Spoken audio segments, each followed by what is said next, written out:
Hey, good afternoon, everyone. Appreciate the opportunity to come into your home and talk to you again.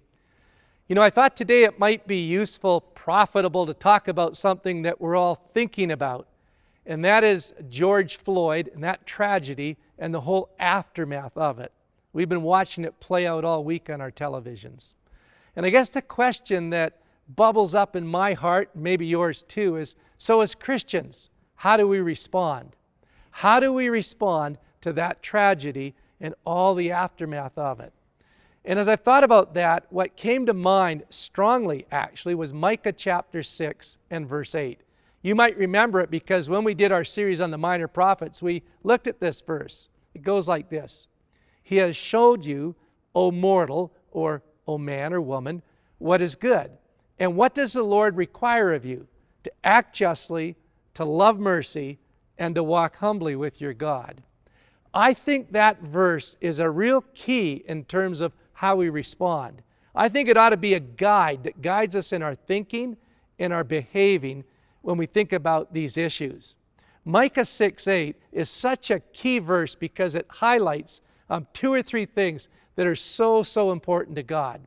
One is justice, one is mercy, and the other is people that walk humbly before Him. Those things are highly valued in God's eyes. Another highlight from that verse is the call, really, to commit ourselves to this God who does justice and mercy. Actually, the key in that verse, as I pondered it, was that little phrase, walk humbly with your God. In other words, be before doing. Be a person that walks humbly with God and then do justice and mercy. Justice and mercy, they flow out of a humble walk with God. So as we think about that verse and we think about our response to the things that we see around us, what does that verse challenge us to do? Let me suggest four things. One would be this: it challenges us to take some time in God's presence and examine our heart. Just to open our hearts before God and pray to Him, Lord, would you see what's hidden in me? It's so easy to see it out there, isn't it? So hard to see it in our own hearts. Father, if there's any racism in me or any evil in me, would you root it out of me? So that's the first challenge of that verse, just to fearlessly come into God's presence, open our hearts, and say, search me, O God, and know me, and root out the evil. I think the second challenge of the verse is to make a renewed commitment to walk humbly with our God. Just a renewed commitment to walk humbly with God. As I said before, we have to be people who are or be before we're people who do. And then the third challenge of the verse is that the Lord would give us new eyes, that we begin to see people through His eyes. That word justice, or act justly, it has far more than legal justice in mind. What it has in mind, it has in mind justice in every area of life. Or another way of putting that would be, it calls us to reorder our life around God's vision of reality. And part of that is seeing people as He sees them. How does He see them? Well, clearly, Genesis chapter 1 and 2 tell us that we're to see people as created in His image and in His likeness. Everybody you see, everybody you bump into, any day of the week, somebody created in the image and likeness of God, and we have to treat them with the respect that calls for.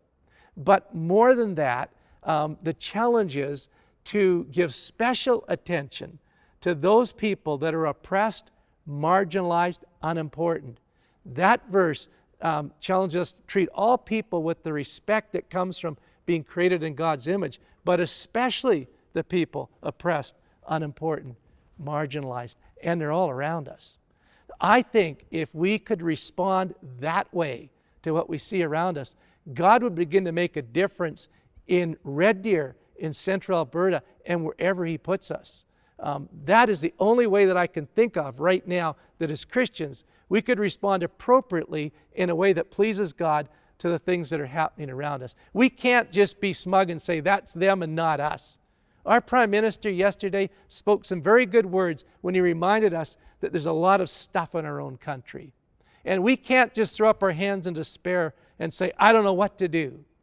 We can't sort of just sit back and watch and do nothing, but what we can do is take Micah 6:8 with the utmost seriousness and respond in those 4 ways to the God who loves justice and mercy and loves humility.